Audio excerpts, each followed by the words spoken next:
Le 8 ore di sciopero nazionale dei metalmeccanici a Taranto ieri hanno assunto un significato più forte, sottolineato da FIM, FIOM e WILM, con un sit-in che si è tenuto davanti alla portineria A dello stabilimento siderurgico. Al centro della protesta, ha spiegato Davide Esperti, segretario generale di WILM Taranto, le tante vertenze tarantine dalla IAB a Leonardo passando per Ex Silva e ancora tante altre. L'Italia è in debito con Taranto, Taranto è un po' la capitale delle invisibili, noi siamo qui anche non solo per rivendicare un contratto che è l'unico strumento, diciamo, nelle mani dei lavoratori per riequilibrare i rapporti di forza, le imprese vogliono minare l'autorità salariale e negoziale del contratto di categoria, ma siamo qui proprio perché ripartire da Taranto vuol dire costruire un modello di società più equa, più giusta, che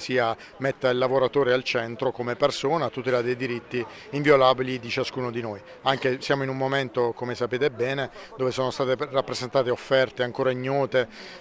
continuano a emergere informazioni a mezzo stampa, noi pretendiamo su questo una convocazione imminente a Palazzo Chigi per avere le garanzie assenti già nel bando di gara pubblicato a fine luglio. E se qui si lotta perché la cassa integrazione sia solo uno strumento transitorio e non una soluzione ai problemi del lavoro. Sul tavolo dei sindacati nazionali c'è la questione del rinnovo del contratto nazionale di lavoro, fortemente dibattuto a causa della chiusura di Federmeccanica e Assistal alle richieste dei sindacati votate dai lavoratori. Una situazione, ha spiegato Vincenzo Laneve, coordinatore di fabbrica di FIM CISL, che complica quella già difficile vissuta da Acciaieri d'Italia, dove la lotta va avanti ormai da 12 anni. Sì, chiaramente chiediamo la riapertura del tavolo interrotto da Federmeccanica rispetto alle provocazioni che Federmeccanica ha fatto non accettando quelle che sono state le richieste delle organizzazioni sindacali e in più ha presentato una contropiattaforma, mai successo nella storia della negoziazione, per provocare le organizzazioni sindacali e i lavoratori. Quindi noi chiediamo con questo sciopero, con questo primo sciopero,